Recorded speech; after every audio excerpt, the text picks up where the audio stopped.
Hello friends, welcome to Jeevanya's kitchen. Friends, ஒரு cup கோதுமை மாவு இருந்தால் போதும். இந்த மாதிரி சிம்பிளாக சட்டுன்னு ஒரு 15 நிமிஷத்தில் செஞ்சு வச்சுட்டா நம்ம ஒரு வாரம் வரைக்கும் வச்சு சாப்பிட்லாம். வெளியில் நல்ல மொறுமொறுப்பாகவும் உள்ளே கொஞ்சம் சாஃப்டாகவும் இருக்கும். குழந்தைங்களாம் ரொம்ப விரும்பி சாப்பிடுவாங்க. இது எப்படி செய்கிறதுங்கிறத பார்க்குறதுக்கு முன்னாடி நம்ம சேனல் ஜீவன்யாஸ் கிச்சனை மறக்காமல் சப்ஸ்கிரைப் பண்ணி பக்கத்தில் இருக்க பெல் சிம்பிளையும் கிளிக் பண்ணிக்கோங்க.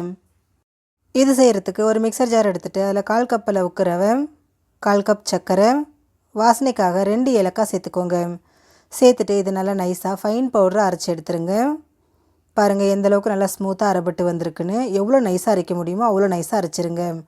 அரைச்சதை அப்படியே ஒரு பவுலுக்கு சேர்த்துக்கோங்க. இப்போ இது கூடவே 1 கப் அளவுக்கு கோதுமை மாவு, 1 பிஞ்ச் அளவுக்கு உப்பு சேர்த்துக்கோங்க. சேர்த்துட்டு இது எல்லாத்தையும் நல்லா ஒன்று சேர்த்து கலந்து விட்டுருங்க. நம்ம அரைச்ச ரவை, அந்த கோதுமை மாவு எல்லாமே நல்லா ஒன்று சேர்ந்து வரட்டும். இந்த அளவுக்கு நல்லா கலந்ததுக்கப்புறமா இது கூட 2 டேபிள் ஸ்பூன் அளவுக்கு நெய் சேர்த்துக்கிறேன். நெய் பிடிக்காதவங்க ரீஃபைண்ட் ஆயில் சேர்த்துக்கோங்க. சேர்த்துட்டு அந்த எண்ணெய் மாவு ரெண்டுமே நல்லா ஒன்று சேர்ந்து வர அளவுக்கு நல்லா கையால் அழுத்தம் கொடுத்து இந்த மாதிரி பிசைஞ்சு விடுங்க. பாருங்கள், நல்லா மிக்ஸ் பண்ணியாச்சு. பிடிக்க வரணும், உதிர்த்தா உதிர்ந்து போகணும். இதுதான் நமக்கு சரியான பக்குவம். இப்போ இதில் 1 பிஞ்ச் அளவுக்கு பேக்கிங் சோடா சேர்த்துக்கோங்க. சேர்த்துட்டு இதையும் ஒரு தடவை நல்லா இந்த மாதிரி கலந்து விட்டுருங்க.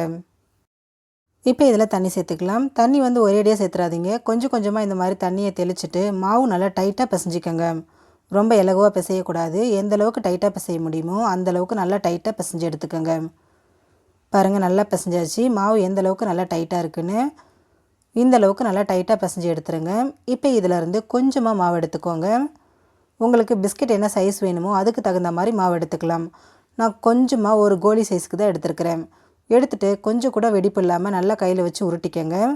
உருட்டினதுக்கப்புறமா கொஞ்சமாக இந்த மாதிரி தட்டி விட்டுருங்க.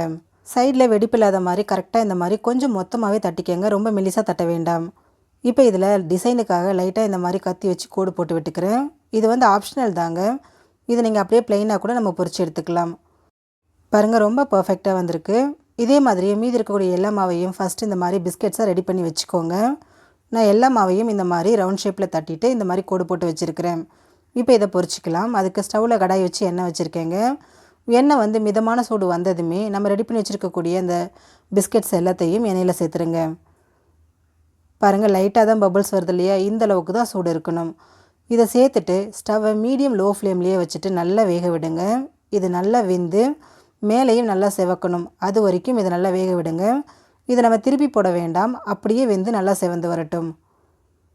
பாருங்கள், நான் கொஞ்சம் கூட எதையுமே திருப்பி போடலை. எல்லாமே நல்லா வெந்துட்டு செவந்து வந்திருக்கு.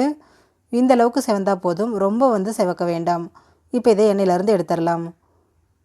எவ்வளோ பர்ஃபெக்டாக வந்திருக்கு பாருங்கள். ரொம்ப சிம்பிளான முறையில் கோதுமை மாவு பிஸ்கெட் ரெடி ஆகிடுச்சு. ஃப்ரெண்ட்ஸ், நீங்களும் இந்த ரெசிபியை ட்ரை பண்ணி பாருங்கள். குழந்தைங்கள்லேருந்து பெரியவங்க வரைக்கும் எல்லாருமே விரும்பி சாப்பிடுவாங்க. ஃப்ரெண்ட்ஸ், இந்த வீடியோ உங்களுக்கு பிடிச்சிருந்தால் லைக் பண்ணுங்கள். உங்கள் ஃப்ரெண்ட்ஸ் அண்ட் ஃபேமிலி மெம்பர்ஸோடு இந்த வீடியோவை ஷேர் பண்ணுங்கள். நம்ம சேனல் ஜீவன்யாஸ் கிச்சனை சப்ஸ்கிரைப் பண்ணி பக்கத்தில் இருக்க பெல் சிம்பிளையும் கிளிக் பண்ணிக்கோங்க. அப்போ தான் நான் போடுற வீடியோஸோட நோட்டிஃபிகேஷன்ஸ் உடனுக்குடனே உங்களுக்கு வரும். தேங்க்யூ.